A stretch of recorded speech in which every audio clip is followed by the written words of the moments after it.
Vous informer, c'est notre souci majeur. Pour toute information politique, culturelle, sportive, abonnez-vous sur votre chaîne Bibiche Mbombo officiel. Bibiche Mbombo officiel, l'information en temps réel. Abonnez-vous massivement et vous ne serez pas déçus. Bibiche Mbombo officiel is the best.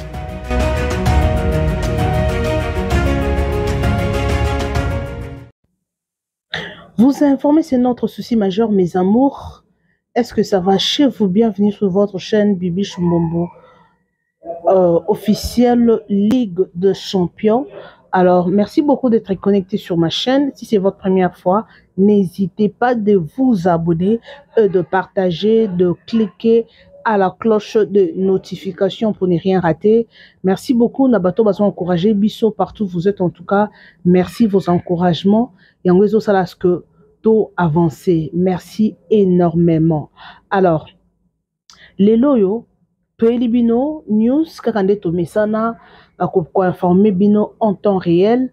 Ba news sur les cas de la communauté, na biso tout ça là vraiment effort to informer Bino. Alors là, vous voyez déjà la vidéo na Chili Bino de notre frère qui nous a quitté, Azalaki na Brazzaville, Azalaki na Angola, Azalaki congolais et bautaki kobomaye na Angola. Bon, on a déjà image ezo circulé wana ezali famille na ye basali vraiment marche ba contester contre loi ya ndeko na bango akufi injustement.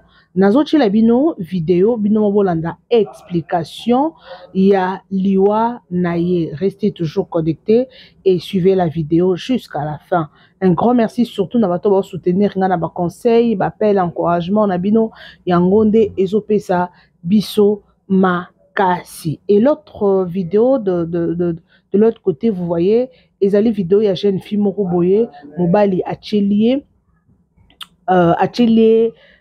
putulu atelier putulu ya pembe na biloko talaka bakombo toko tangango awa na YouTube te. Donc atelier putulu na biloko en fait na atelier putulu ba bimaki na ye balalaki ensemble et mobali aibie biloko botala comment mokilo eza makambo. Tellement biso tolinga ba information nyonso ezo le gato informer bino yango na yeli bino bolanda non ba image jusqu'à la fin et puis to kozonga pour commenter comme on a toujours l'habitude de le faire. To banda non na image oya jeune fille oyo mobali akimie na kati hotel mokili makambo et puis na olandisa image ya ndeko na biso otiko kufa na Angola et puis nous allons revenir pour commenter. C'est parti. Oh.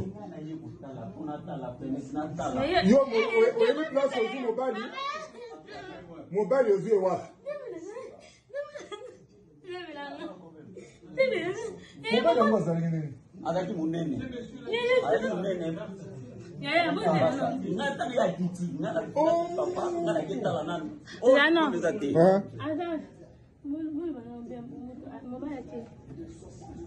yo ozwi ewapi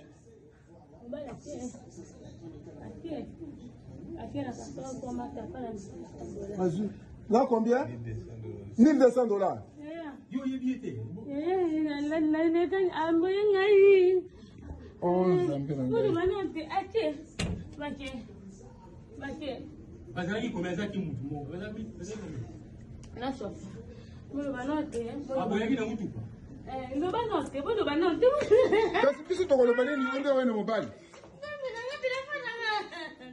Kasi yo comment oyebi mutu te?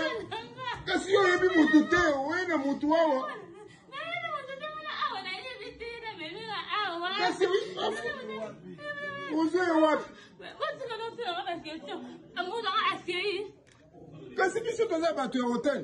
Awa eza hotel, ayena na hotel. Lande bima lande ye.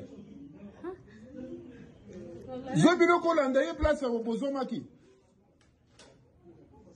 Azwina mbongo na ye akimi. Lande ye mbangu place wana okukuta ye. Zona ni biloko na yo. Zona ni biloko na yo. Zona ni biloko na yo. Zona ni biloko na yo.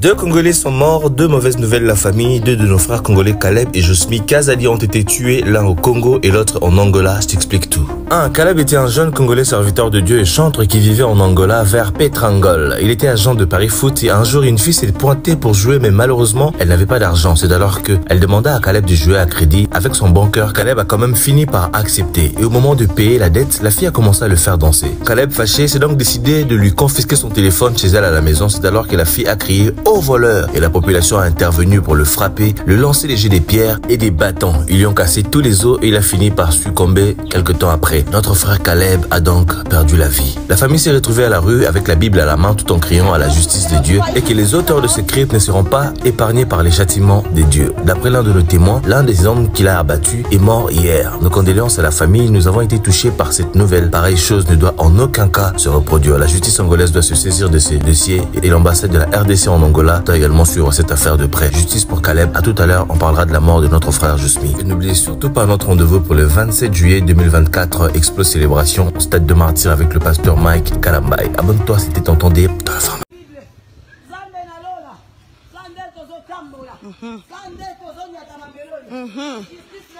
Amen.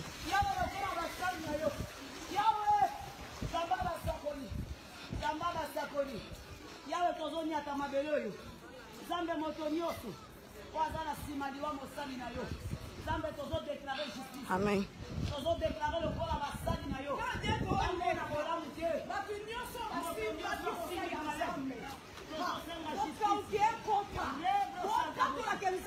Et place les banganesa. Amen. Amen. Amen. Les bango. Aqui mesmo, aqui. No vídeo, awawa. Awawa pensa. Ya rusha kisi yangwana yangoy.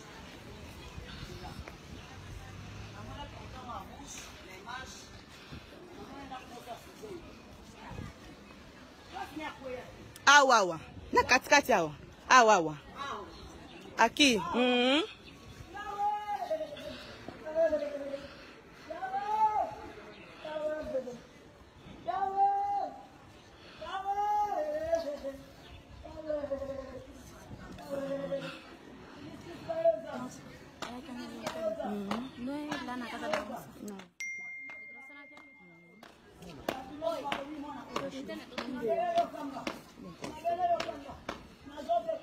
Na prefeitura da cidade que também viram um caso.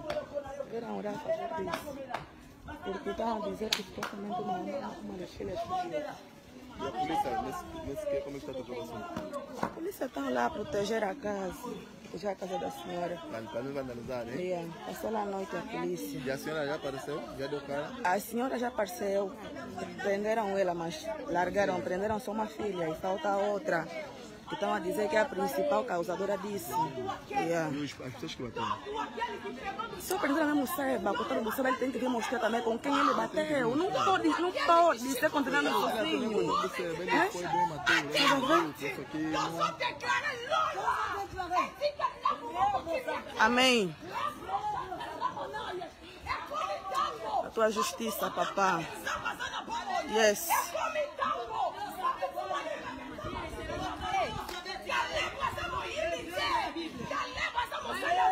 Yes.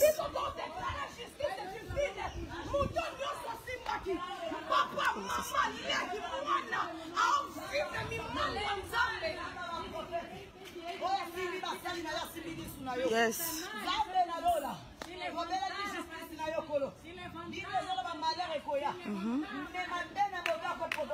Yes.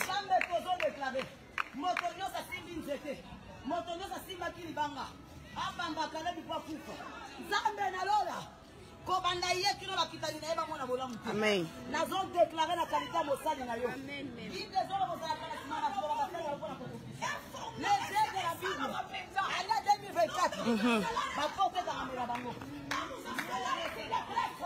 Nós estamos aceleradas palavras.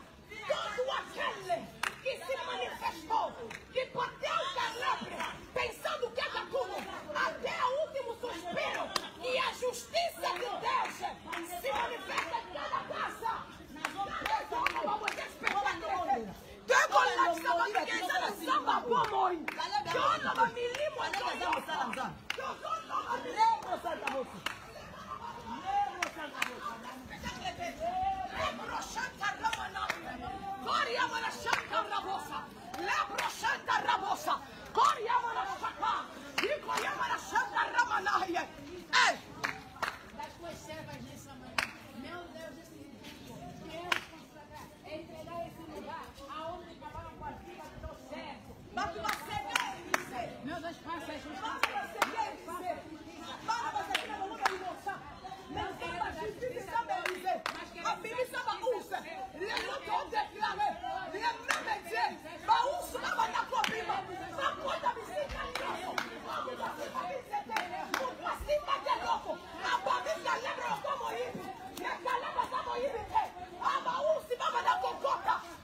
Yes. Então, Pai, nós ligamos na terra, é aqui onde o teu servo. Justiça, meu Pai de Deus.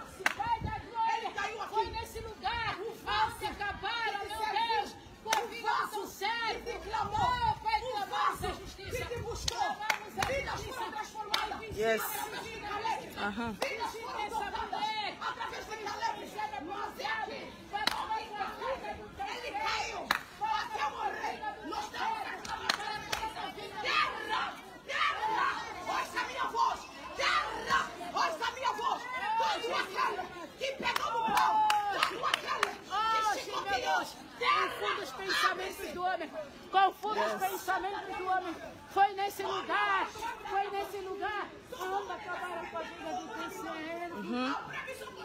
onde acabaram com a vida do teu servo, onde acabaram com a vida do teu servo, onde acabaram com a vida do teu servo.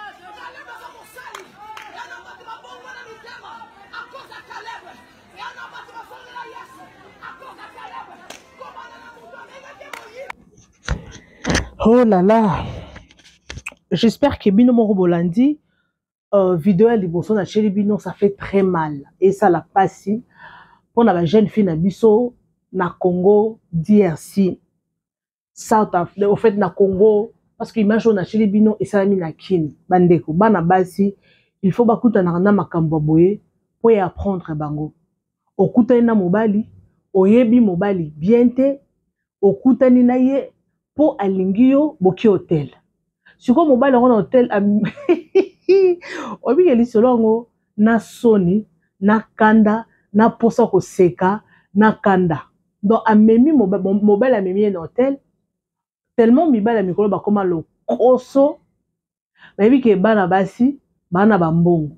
Donc moi si ayibi $1,200. Et moi, ça y est, mobile a eu moi $6,200 dans le téléphone iPhone. Ça me mon kilima kamu. A eu $1,200 dans iPhone, a chimi, a chili moi si, nani putulo a pembe, a chili na biloko, mobile a salinini, mobile a chimi. A sundoli moi si na hotel. Bandeko, bota no makambo. Moi, ça y est, azana soukuiti, batbaye ko bimise wana, eza bat hotel. Baye ko bimise place wana bandeko, quelle sorcellerie, Quels sont okokoma na tina niveau ndenge nini oyebi mo na yebi te soka yeba ki mobali yango e soki pa yeba ki ete soki bakutana ki na bare soki mobali yango ndenge en tout cas etikali koyeba te parce que moi c'est azaki sous les effets moi ça azaki na kwiti azo reconnaître lisusu te baye ko filmer na kati ya chambre d'hôtel wana kwiti kuta azaki na bilamba te heureusement ba filmaki ba côté wana ba bombi ba côté mosusu akomolela donc elobela moi so mona ke ana kwiti bana basi boluka nini ezaka posa nzoto ezaka kozanga mobali po mobali akoma tina niveau ayiba yo mbongo na téléphone akende donc na sûreté que eza mobali oyo bozaka na close eza mobali oyo bovivaka na ye te peut-être ezaka mobali moko bokutani kaka na ba circonstance mobali moko ka ba shida bokutanaka bomonanaka po mobali oyo ya vrai akosa makambo te et surtout que soko oyebi ndako na ye oyebi place afandaka oyebi vie na ye oyebi po olandele poursuivre ye po mobali akoma tina niveau ayibi yo asundolo na hotel akimi c'est aza moleki nzela aza mobali moko awuti soki mboka nini soki quartier nini aya asali aventure akimi siko po muto akoma tina niveau akutana mobali moyibi bongo ayibi acheli na baputolo pembe na kati biloko mobali akimi cela veut dire a mobali moko ba agenda na minute au moins moi si aza sous les effets to condamner nani on va condamner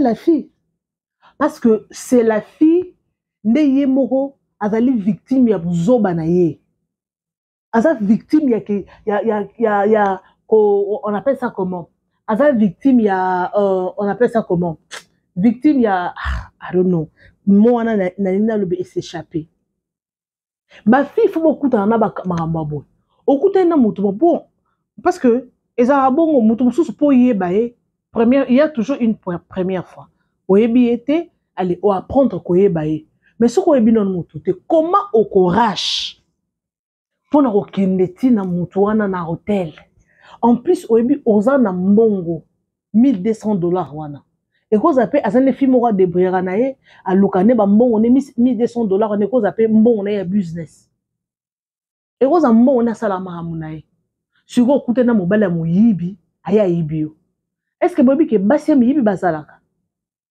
mibali pe ya miyibi bazalaka boyebi yango siko tala yango bokeba kozaka pressé okendaka na mutu na hotel te oza pressé ya kokende donc omoni yango balobaka masanga ezalaka mabe et surtout soko ozomela masanga na place oyo oye oza na maîtrise ya bato oza na bango te kosala ba nonsense te po okosambwa surtout mwana mwasi okomela masanga te place oyo bato oza na bango oza na maîtrise na bango te bako viole yo bako sala yo mabe yo ozomela masanga mutu moko oyebi te bomeli masanga po masanga oyeba te surtout amemaki na hotel wana sous kwiti aki na sa kwiti pona nde baye ko retrouver na tongo azaleka sous les effets amelisaki nini mobala na kimi omonele wana ako changer na komofani na maluku ako kende na komofani na kimpesa ako kende braza ako ke matadi $1200 on eza fond business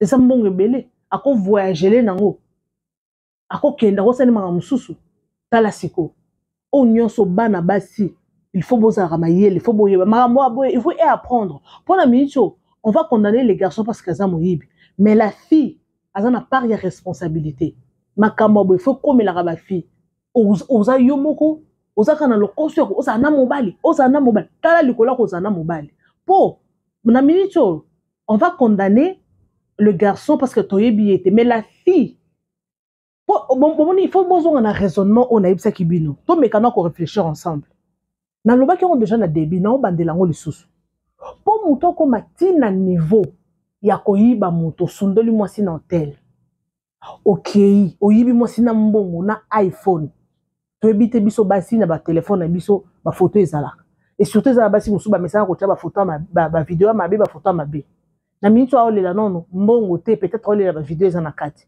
yango ba pekisaka bato ata téléphone na yo moko ko keep ba vidéo te tout ça ka hypothèse que azam mobali yo bazalaki naye balingani bayebani bandaku bayebani ba camarade mobali oyo akosala bongo mobali asali bongo aza mobali oyo bazaka na ye te soki azalaki mobali oyo bazaka na ye peut-être akozala na kobanga kosala bongo mpo ata kimi ako retrouver famille camarade akokende place mobali afandaka mobali wana akozala na mwa maîtrise ya kosala mabe ya kokoma ntina niveau ya koyiba mais ti mobali akoma ntina niveau ya koyiba yo ayibi yo na telefone na mbongo atieli yo na putulu ya pembe na kati ya masanga asundoli yo de fois azalaka moto oyo oyebi ye bien te naza sur bato mayele bacomprendre ngai alors bana basi bo faire attention toyebi ke mikolo bana basi mingi bakoma na bango ba business women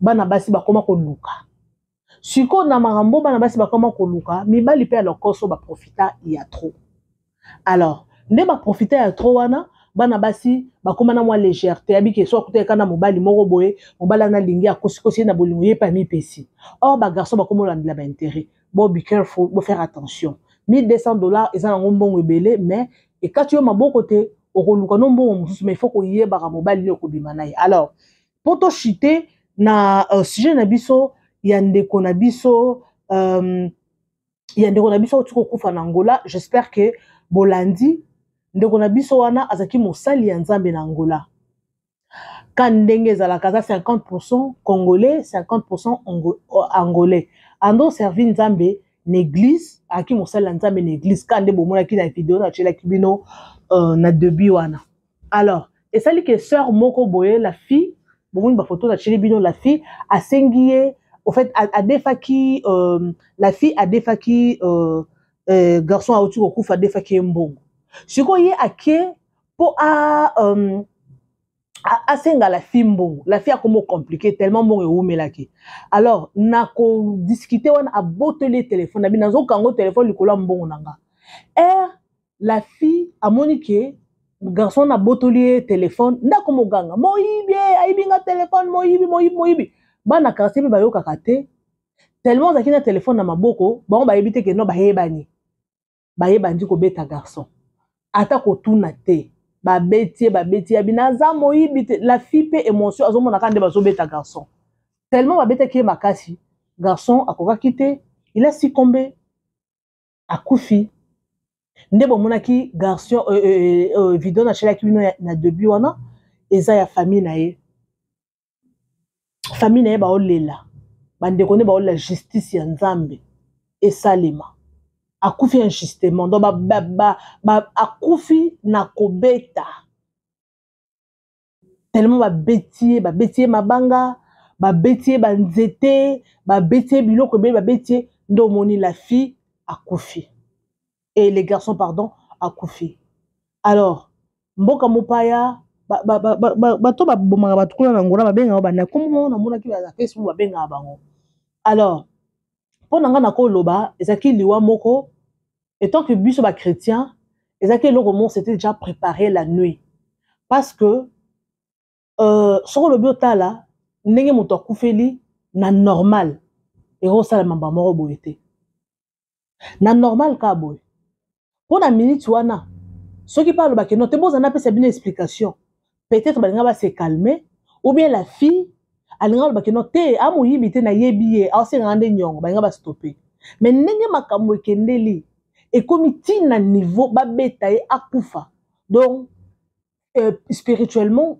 ezalaki déjà préparé bongo akufa kine déjà na butu ezalaki kaka azela na moi et se réaliser donc paix à son âme tomoni bandeko na ye baotambola na nzela po basenga justice en Nzambe oui Nzambe osala justice na ye justice en Nzambe esalamaka nango mais esalamaka l'immédiate esalamaka après le temps yango namoni mutu moko aloba mundele moko aloba justice en Nzambe ewumelaka abi ya mokili nde ekendaka rapide mais en Nzambe ça va prendre le temps et puis ekoya na temps nango soki Nzambe alingi po soko otambola Nzambe justice ne salama ekosalama l'immédiate Nzambe asalaka te posa ya mutu te Nzambe asalaka likambo ntango alingi pe ya son âme akufi liwa moko boye injuste et surtout bato babomi wana ce sont des Angolais donc pesi paga ikuna na Angola en tout cas mutu moko oyo boyoki na video na début eza na mutu moko oyo abetaki ye parmi bato babetaki bakangaki mutu moko pe mutu moko akufaki ka boye alali boye akufi donc nayebi te famille azaki nango soki baza famille genre nini en tout cas ngana bino toyebi te mais c'est qui est vrai parmi bato babetaki ye il y a une personne akufaki déjà et bato mususu oyo pe bakangaki bango jusque là justice et retenir bango nano. Alors makambo bozo salama au-delà de tout nous sommes des chrétiens et longa na koyebisa bino ba abonné nanga il faut toujours prier parce que ezana mutu mususu okoyo memanoka ber ya pamba mutu mususu ba liaye déjà na butu mutu mususu ba boma na bango ye déjà na butu okomona ka mo erreur esami muke bo osimbi ebo abomi mutu te mutu nazaki déjà tué yoko oyoko ela no ber pamba ponga na okena oka na angle wana po biloko mususu tomonaka oh mutu asala accident akufi pou ba betie na mutuka akufi eloko boye komi spirituellement makambo déjà salama et salama na ba boma déjà na butu mais ba luka ka occasion moko boye po basala nini ba boma ye.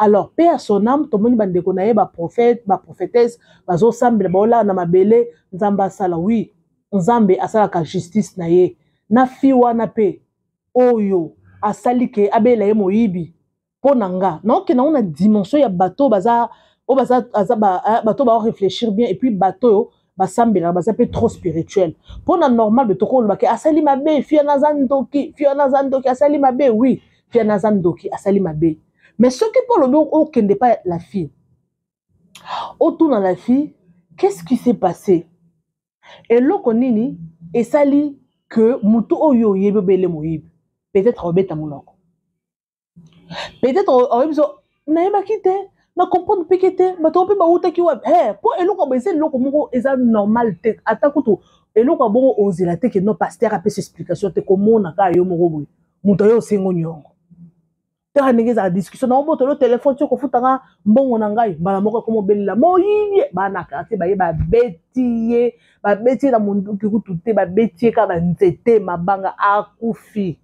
Est-ce que l'on est normal? Ce n'est pas normal malgré azaki mosala nzambe abando sala nzambe mais si ko photo que depuis plus le tout tuna nzambe mosali na yo asali la rayo pourquoi akoki kokufa liwa boye pourquoi kokufa liwa boye point d'interrogation nzambe ye moko ayebi. Alors je suis pratiquement à la fin. Que son âme repose en paix. Nzambe a fait sa famille na makasi. Nzambe a réconforté bango. Nzambe a battu la famille na ye parce que je sais que ils a hésité perdre un être cher. Ils a vraiment hésité. Nzambe a fait sa bango makasi. Je sais que la justice de Dieu il y en a. Et le bas on attache chancel mbemba. Justice de Dieu il y en a. Merci beaucoup en tout cas. Paix à son âme. Bandeko pe tozana mboka mupaya. Totika na biso pe ka koluka makambo po ata pe na South Africa o eza na bato belé hein ba ko faire justement hein oso na kana mutu boye oso na mutu pou ba beti masasi oso na kana mutu boye ba tubi embeli donc maman ça ka compliqué yango au-delà de tout nous sommes le chrétien so oza chrétien zo la ndangai il faut toujours prier ba piège nyonso ba bongiselo na butu en tout cas nzambe permettre que ekoma. Alors, merci beaucoup, je vous aime bien, paix à son âme, Nzambe Asunga, paix sa famille na makasi. Alors, je vous retrouve next time avec un nouveau numéro, sujet on a yaki nango, et puis c'est vraiment, pour ça na c'est la bino musala, na yaki nango vraiment parce que ça sujet mon que touche ngai. Merci beaucoup, bisous et bye. Vous informer, c'est notre souci majeur. Pour toute information politique, culturelle, sportive, abonnez-vous sur votre chaîne Bibiche Mbombo officiel. Bibiche Mbombo officiel, l'information en temps réel. Abonnez-vous massivement et vous ne serez pas déçus. Bibiche Mbombo officiel is the best.